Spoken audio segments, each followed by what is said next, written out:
Okay, അപ്പോൾ എല്ലാവർക്കും the engineers choice എന്ന് പറയുന്ന യൂട്യൂബ് ചാനലിലേക്ക് സ്വാഗതം. സബ്സ്ക്രൈബ് ചെയ്യാത്തവരൊക്കെ ഒന്ന് സബ്സ്ക്രൈബ് ചെയ്യാം. നമ്മളൊന്ന് നോക്കുന്ന മെക്കാനിക്കൽ എഞ്ചിനീയറിംഗ് കീം 2024 എഞ്ചിനീയറിംഗിൻ്റെ ഫസ്റ്റ് ഫേസ് അലോട്ട്മെൻറ്റ് കഴിഞ്ഞു. അതിൻ്റെ ലാസ്റ്റ് റാങ്ക് ഡീറ്റെയിൽസാണ് നമ്മൾ നോക്കുന്നത്. ഗവൺമെൻറ് എഞ്ചിനീയറിംഗ് കോളേജ് ഇടുക്കിയുടെ അവസ്ഥ നോക്കുകയാണെങ്കിൽ ഏകദേശം 20,000-നടുത്ത് റാങ്ക് ഉണ്ടെങ്കിൽ ഏതൊരാൾക്കും ഫസ്റ്റ് ഫേസിൽ തന്നെ അവിടെ മെക്കാനിക്കൽ എഞ്ചിനീയറിംഗ് അഡ്മിഷൻ കിട്ടുന്ന ഒരവസ്ഥ കാണാൻ കഴിയുന്നു. അപ്പോൾ സെക്കൻഡിലേക്കും തേർഡിലേക്കൊക്കെ പോകുമ്പോൾ ഇതിലും മുന്നോട്ടേക്ക് പോകത്തേ ഉള്ളൂ. അത് ഗവൺമെൻറ് എഞ്ചിനീയറിംഗ് കോളേജ് കോഴിക്കോടാണെങ്കിലും ഇതേ അവസ്ഥ തന്നെയാണ്. കാറ്റഗറി റാങ്ക് ലിസ്റ്റിലുള്ള ആളുകൾക്ക് ഏകദേശം 15,000 അല്ലെങ്കിൽ 15,000-ന് മുകളിലേക്കുള്ള എല്ലാവർക്കും അഡ്മിഷൻ കിട്ടിയിട്ടുണ്ട്. 10,000-ന് മുകളിലുള്ള ആളുകൾക്ക് 10,977 വരെയുള്ളവർക്ക് കോഴിക്കോട് സ്റ്റേറ്റ് മെറിറ്റിലും കിട്ടിയിട്ടുണ്ട്. അതുപോലെ തന്നെ ഗവൺമെൻറ് കോളേജ് ഓഫ് എഞ്ചിനീയറിംഗ് കണ്ണൂറിൻ്റെ അവസ്ഥയും ഇതുപോലെ തന്നെ 15,000-ന് മുകളിലാണ് റാങ്കിങ്ങിൽ ഏത് കാറ്റഗറിയിലും അവിടെ മെക്കാനിക്കൽ എഞ്ചിനീയറിംഗ് കിട്ടുന്ന ഒരു അവസ്ഥ വരുന്നുണ്ട്.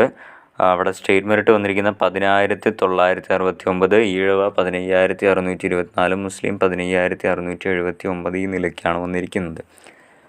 Government Rajiv Gandhi institute of technology RIT Kottayam state merit 10,518, Ezhava 11,738, Muslim 11,640 വരെയുള്ളവർക്ക് കിട്ടിയിട്ടുണ്ട്. MA college Mar Athanasius state merit 9,966, Ezhava 11,230, Muslim 10,823 വരെയുള്ളവർക്ക് കിട്ടിയിട്ടുണ്ട്. NSS college Palakkad 11,033, Ezhava 14,687, Muslim 14,898. പാലക്കാടാണെങ്കിൽ 15,000-ന് മുകളിലുള്ള ഏതൊരാൾക്കും അവിടെ അഡ്മിഷൻ കിട്ടിയിട്ടുണ്ട് ഫസ്റ്റിൽ തന്നെ. GC തൃശ്ശൂരിൽ സ്റ്റേറ്റ് മെറിറ്റ് പോയിരിക്കുന്ന 5,000-നടുത്താണ്, 4,969, ഈഴവ 6,157, മുസ്ലിം കാറ്റഗറി 5,395 വരെയുള്ളവർക്ക് അവിടെ അഡ്മിഷൻ കിട്ടിയിട്ടുണ്ട്. വേറെല്ലാ കാറ്റഗറിയുടെ നമ്മളിവിടെ കാണിക്കുന്നുണ്ട്, നിങ്ങൾ നോക്കിയാൽ മതി. TKMൻ്റെ അവസ്ഥ.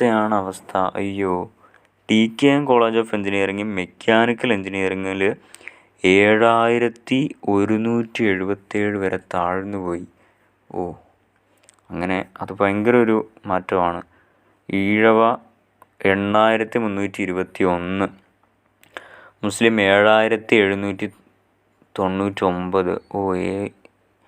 TKMൻ്റെ സ്റ്റേറ്റ് മെറിറ്റ് ഇത്രയും വരുമെന്ന് ഞാൻ പ്രതീക്ഷിച്ചില്ല ഫസ്റ്റ് അലോട്ട്മെൻറ്റിൽ തന്നെ. ബാർട്ടണിൽ 8,568. വേറെ റാങ്കുകളൊക്കെ നിങ്ങൾക്ക് ഇവിടെ കാണാം. CETയിൽ സ്വാഭാവികമായിട്ടും 2,745 വരെയുള്ളവർക്ക് കിട്ടിയിട്ടുണ്ട്. അതുപോലെ തന്നെ ഈഴവയാണെങ്കിൽ 3,268, മുസ്ലിം ആണെങ്കിൽ 3,132 വരെയുള്ളവർക്കൊക്കെ അഡ്മിഷൻ കിട്ടിയിട്ടുണ്ട്. വയനാടിൻ്റെ അവസ്ഥ 20,000-ന് മുകളിൽ ഏതൊരു കാറ്റഗറിയിലാണെങ്കിലും നിങ്ങൾക്ക് അവിടെ അഡ്മിഷൻ കിട്ടുന്ന ഒരവസ്ഥയും കാണുന്നുണ്ട് മെക്കാനിക്കൽ എഞ്ചിനീയറിങ്ങിന്.